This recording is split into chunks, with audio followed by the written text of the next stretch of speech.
David, sometimes when you're speaking to a representative of UKIP, a tendency to talk about the European issues. How hard is it to get the key messages of health and education, crime and justice?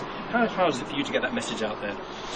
Well, I'm head of policy for UKIP, and it's really my job to come up with all the domestic policies. We do have a whole range of domestic policies. We've got 18 policy groups working away, and we've launched 7 of those papers already in key areas like education and crime and energy and defence, for example, and some tax papers. So we're not just about Europe. I think it's very important to stress, we are very relevant right across the board, and in the next general election, which isn't very far away, you'll see we have a full range of domestic policies as well. Is it interesting that one thing about policing is that it seems to be, it was on the news this morning about some counties, some forces going back to a sort of zero tolerance approach. Yes. Hark back maybe to the 70s, etc. Yes. Is that something you would encourage? Yes, it is. It's in our paper, Law and Order paper. What we are proposing on Law and Order, one of the many things, is elected police boards. We feel there's an awful lot of diktat coming down from Whitehall telling local people how to police. Too much political correct targets. What we want is direct elected police boards which reflect what people want. The priorities should come up the way from the grassroots and should reflect what local people want in terms of policing.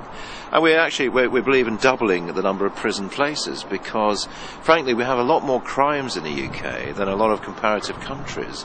We should reflect that. We don't have enough prisons, and frankly, that means it backs up all the way down and people get let off when they should be behind bars.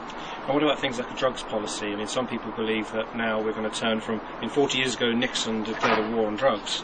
Some people believe now that war is over and we have to see it as a public health problem.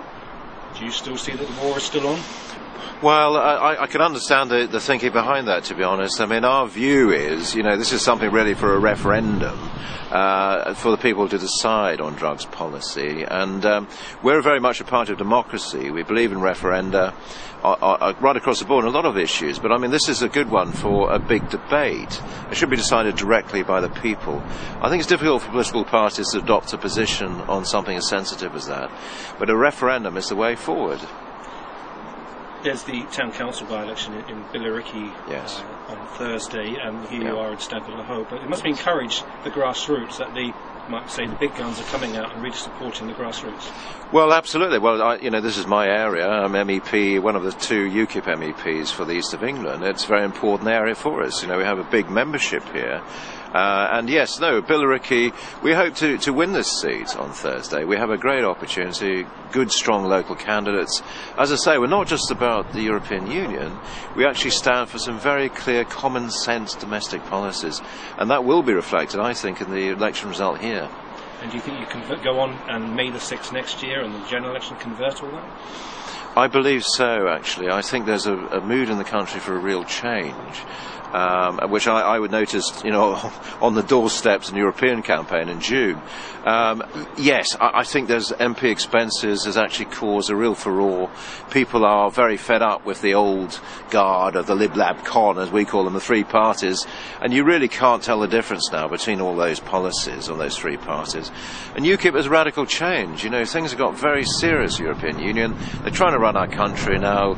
Barroso, the President of the Commission, has just been re-elected. He wants an immigration commissioner. He wants us to take 30,000 extra immigrants every year. He wants a justice commissioner. He wants a climate change commissioner to run our lives. And, this is very relevant to people's issues on the ground.